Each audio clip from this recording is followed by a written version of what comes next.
Hi friends, welcome back to my channel. இன்றைக்கி குஸ்கா எப்படி பண்ணலான்னு பார்க்கலாம். அதுக்கு குக்கர் வச்சுக்கோங்க. அதில் தேவையான அளவுக்கு நெய் ஆயிலும் ஊற்றிக்கோங்க. அதில் பட்டை லவங்க ஸ்பைசஸ், பச்சை மிளகா, வெங்காயம் இது எல்லாத்தையும் போட்டு கொஞ்சம் சால்ட்டு போட்டு நல்லா வதக்குங்க. வதங்கினதுக்கப்புறம் தக்காளி ஆட் பண்ணிக்கோங்க. தக்காளி ஆட் பண்ணி தக்காளியும் நல்லா வதக்கிக்கோங்க. வெங்காயம் தக்காளி நல்லா பேஸ்ட் ஆகணும். இது மாதிரி வதங்கினதுக்கு அப்புறமா பார்த்திங்கன்னா புதினா மல்லி இதையும் சேர்த்து வதக்கிக்கோங்க. இதையும் நல்லா பச்சை ஸ்மெல் போகிற மாதிரி வதக்கிக்கோங்க. வதக்கினதுக்கப்புறம் இஞ்சி பூண்டு பேஸ்ட்டு போட்டுக்கோங்க. இஞ்சி பூண்டு பேஸ்ட்டு போட்டு அதையும் நல்லா வதக்குங்க.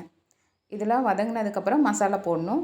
நான் என்ன பண்ணுறேன்னா கரம் மசாலா, பிரியாணி மசாலா, சிக்கன் மசாலா 3மே ஆட் பண்ணியிருக்கேன்.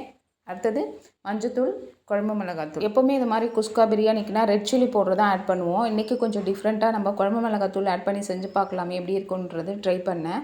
பட் இதனோட டேஸ்ட்டு பார்த்திங்கன்னா ஒரே மாதிரியே தான் இருக்குது. எந்த ஒரு டிஃப்ரென்ஸுமே இல்லை.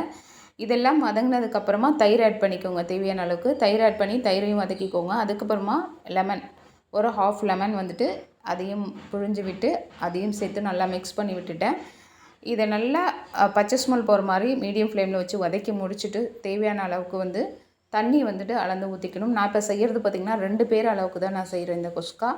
ஸோ தேவையான அளவுக்கு தண்ணி ஊற்றிக்கோங்க. ஊற்றிட்டு உப்பு தேவையான அளவுக்கு இருக்கான்னு பார்த்துட்டு பத்தலைன்னா கொஞ்சம் ஆட் பண்ணிக்கோங்க. ஆட் பண்ணி நல்லா மிக்ஸ் பண்ணி விட்டுட்டு மூடி போட்டு நல்லா கொதிக்க விடுங்க.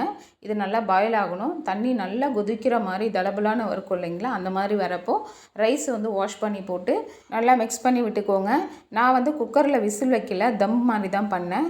அப்போ என்ன பண்ணணுன்னா நீங்கள் இது மாதிரி மூடி போட்டுட்டு அந்த தண்ணி நல்லா ரைஸும் தண்ணியும் ஈக்குவலாக வர மாதிரி வந்த பிறகு சிம்மில் வச்சுட்டு மூடி போட்டு மேலே வெயிட் வச்சுருங்க.